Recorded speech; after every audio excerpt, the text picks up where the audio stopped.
Floods. They are the most frequent, widespread, and costly natural disasters on Earth. And here's the truth. They are not only about rain. Flooding is an escalating global crisis at the complex intersection of geography, climate, and human development. From 1998 to 2017, floods affected over 2 billion people. Today, flooding is a socio-natural hazard where extreme weather collides with short-sighted engineering, poor planning, and climate change.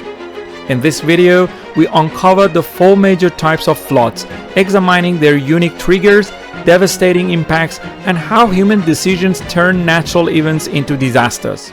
Hi, welcome to Water to Hub. I'm Amin Tali, and together we will uncover the water and climate solutions shaping our shared future. Stay with me.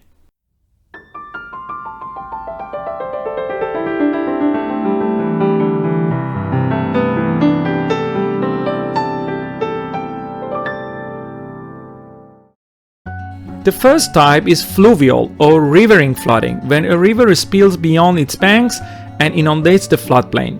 Unlike sudden disasters, these unfold slowly, taking days to rise and often persisting for weeks.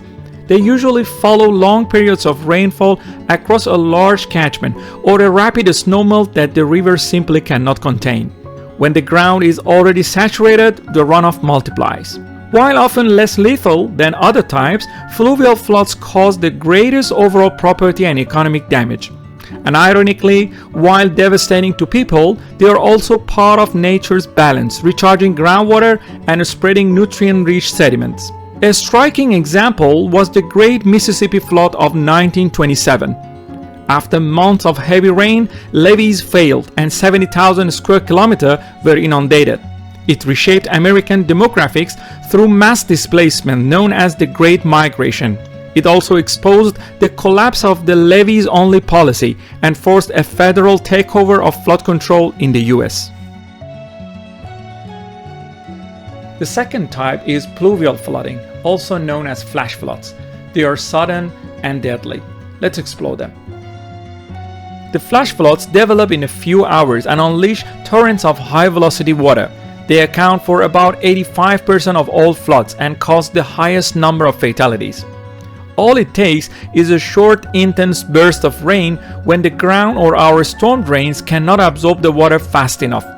Cities are especially vulnerable. Impervious surfaces like concrete and asphalt drastically increase the speed and volume of runoff, overwhelming drainage systems. The paramount risk is to human life. Just 10 to 15 centimeters of fast-moving water can knock a person over and sweep away vehicles easily. In 2021, devastating floods hit Germany and Belgium. Heavy rainfall transformed the small rivers into raging torrents. The disaster wasn't only the rain, it was also a breakdown in communication. Forecasts warned of heavy rain, but people never understood it meant catastrophic flooding, showing that resilience depends as much on human awareness as on infrastructure. Along the coast, another danger looms. Coastal flooding strikes when seawater inundates low-lying lands. The most destructive form is the storm surge, an abnormal rise in sea level generated by a powerful storm's winds and low pressure. A hurricane-driven rise in sea level can climb 6 meters or above when combined with high tide. But the longer-term damage is saltwater intrusion, where seawater pushes into freshwater ecosystems and aquifers, poisoning farmlands and contaminating drinking water. Hurricane Katrina in 2005 remains one of the most infamous examples. The storm surge breached 53 levees around New Orleans. The disaster wasn't only an engineering failure, but the result of decades of wetland destruction that stripped away the city's natural defenses against the sea. The last type is called anthropogenic flooding, which is entirely of our own making. Floods caused by infrastructure failure. Let's know more about them. When a dam or levee fails, the result is a sudden wall of water that obliterates everything downstream. These failures often stem from overtopping during extreme rain, hidden structural defects, or poor maintenance. The outcome is catastrophic. Lives lost, communities destroyed, and landscapes scoured clean. A chilling case was the Johnstown flood of 1889 when the South Fork Dam collapsed and 20 million cubic meter of water surged downstream in an 11-meter high wave. It killed over 2,200 people. The tragedy was traced directly to negligence and unsafe modifications by the dam's owners. A stark reminder that engineering responsibility is inseparable from public safety. As we saw, floods are not just natural events.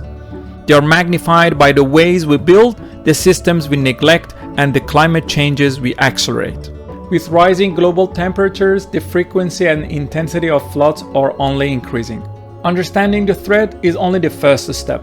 The real question is, what can we do to minimize the flood damage and build resilience?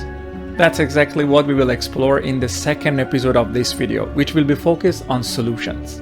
From green infrastructure to smarter engineering and better policies, we look at how we can build a truly resilient future and turn the tide on global flood crisis. Stay tuned for the second episode.